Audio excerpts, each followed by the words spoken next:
السلام علیکم ورحمۃ اللہ وبرکاتہ۔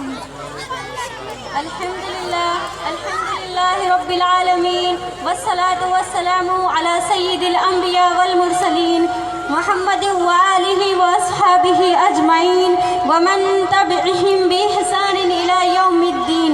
اعوذ باللہ من الشیطان الرجیم، بسم اللہ الرحمن الرحیم۔ وَإِذْ قَالَ رَبُّكَ لِلْمَلَائِكَةِ إِنِّي جَاعِلٌ فِي الْأَرْضِ خَلِيفَةً، جبکہ تمہارے رب نے فرشتوں سے کہا کہ میں زمین میں اپنا نائب بنانے والا ہوں۔ سامعین اکرام، آج کی اس نورانی بزم میں میری گفتگو کا موضوع اسلام اور انسان ہے۔ میری کوشش ہوگی کہ میں اسلام اور انسان کے درمیان ربط کو بیان کروں اور انسان کے لیے اسلام کی ضرورت پر روشنی ڈالوں۔ میں نے ابھی جس آیت کریمہ کی تلاوت کی ہے، یہی وہ کڑی ہے جو اسلام اور انسان کو ایک دوسرے سے جوڑتی ہے، دونوں کے تعلق کو ثابت کرتی ہے۔ اسلام کے لیے انسان ضروری ہے اور انسان کے لیے اسلام ضروری ہے۔ اسلام کے بغیر انسان اپنے مقصد تخلیق کی تکمیل نہیں کر سکتا، اور انسان ہی وہ مخلوق ہے جس کی ذمہ داری اسلام کو فروغ دینا ہے اور اس کو نافذ کرنا ہے۔ برادران اسلام، ان تحمیدی کلمات کے بعد آئیے ہم غور کریں کہ اسلام انسان کے لیے کیوں ضروری ہے۔ اس لیے ضروری ہے کیونکہ اسلام اللہ رب العزت کا پسندیدہ مذہب ہے جو دستور و قانون بنا کر انسان کے لیے نازل کیا گیا۔ جس طرح کسی حکومت کے لیے نظام دستور و قانون کا ہونا نظام حکومت کے لیے ضروری ہے، اسی طرح اللہ تعالیٰ نے اپنے خلیفہ ارضی کے لیے آسمانی دستور بشکل اسلام نازل فرمایا۔ یہ آسمانی دستور انسان کو اس کے مقام و مرتبے اور منصب سے آگاہ کرتا ہے، اس کے وظیفہ زندگی سے باخبر کرتا ہے۔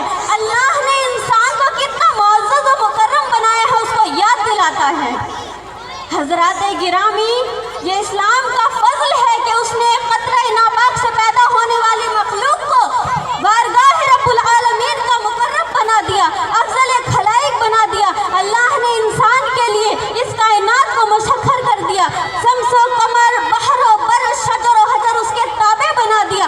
وَسَخَّرَ لَكُمُ الشَّمْسَ وَالْقَمَرَ وَالنُّجُومَ مُسَخَّرَاتٍ، اور اسی کے ساتھ فرمایا کہ دنیا کی تمام چیزیں وَسَخَّرَ لَكُمُ الشَّمْسَ وَالْقَمَرَ وَالنُّجُومَ مُسَخَّرَاتٍ بِأَمْرِهِ، مسخر کر دیا تمہارے لیے شمس و قمر کو اور ستاروں کو۔ غور کیجئے، اسلام کیا مقام دے رہا ہے اس خاکی مخلوق کو، اس لیے کہ خلیفۃ اللہ فی الارض ہے، اس کا وظیفہ زندگی رب العالمین کی فرما برداری ہے، احکم الحاکمین کی بندگی ہے۔ جب انسان اپنی فطرت سے بغاوت کرتا ہے تو اسلام اس کو یاد دلاتا ہے اور کہتا ہے کہ اے انسان، تجھے کس چیز نے دھوکے میں ڈال رکھا ہے تیرے رب کریم سے، جس نے تم کو پیدا کیا، پھر تیرے اعضاء کو درست بنایا، پھر تمہیں معتدل بنایا، پھر جس صورت میں تم کو چاہا ڈھال دیا۔ برادران ملت، اسلام ایک انسان کو بتاتا ہے کہ جو کچھ زمین میں ہے سب اسی کے لیے ہے۔ هُوَ الَّذِي خَلَقَ لَكُم مَّا فِي الْأَرْضِ جَمِيعًا، اسی کے ساتھ یہ بھی بتاتا ہے کہ انسان اللہ کے خزانوں پر اللہ کی طرف سے امین ہے، اس میں سے اس کو خرچ کرنے کی اجازت ہے۔ وَأَنفِقُوا مِمَّا جَعَلَكُم مُّسْتَخْلَفِينَ فِيهِ، اور خرچ کرو اس میں سے جو کچھ اس نے تمہارے ہاتھوں میں دیا ہے اپنا نائب بنا کر۔ اسلام یہ بھی بتاتا ہے کہ تم کو بیکار نہیں پیدا کیا گیا، تمہاری تخلیق کا عظیم مقصد ہے۔ أَفَحَسِبْتُمْ أَنَّمَا خَلَقْنَاكُمْ عَبَثًا وَأَنَّكُمْ إِلَيْنَا لَا تُرْجَعُونَ، کیا تم نے سمجھ رکھا ہے کہ ہم نے تم کو بیکار پیدا کیا ہے اور تم ہمارے پاس لوٹ کر نہیں آؤ گے؟ اسلام یہ بھی وضاحت کرتا ہے کہ موت و حیات کا مقصد انسان کی آزمائش ہے۔ الذي خلق الموت والحیاة ليبلوكم أيكم أحسن عملا، ہم نے موت اور زندگی کو اس لیے بنایا تاکہ تمہیں آزمائے کہ کون اچھا عمل کرتا ہے تم میں سے۔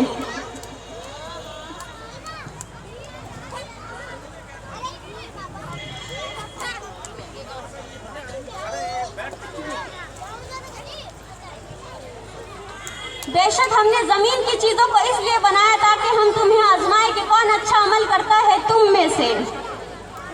اس شراب رنگ و بو کو گلستہ سمجھتا ہے تو، اس شراب رنگ و بو کو گلستہ سمجھتا ہے تو، آہ اے نادان پنجرے کو آشیاں سمجھتا ہے تو وما علینا الا البلاغ. السلام.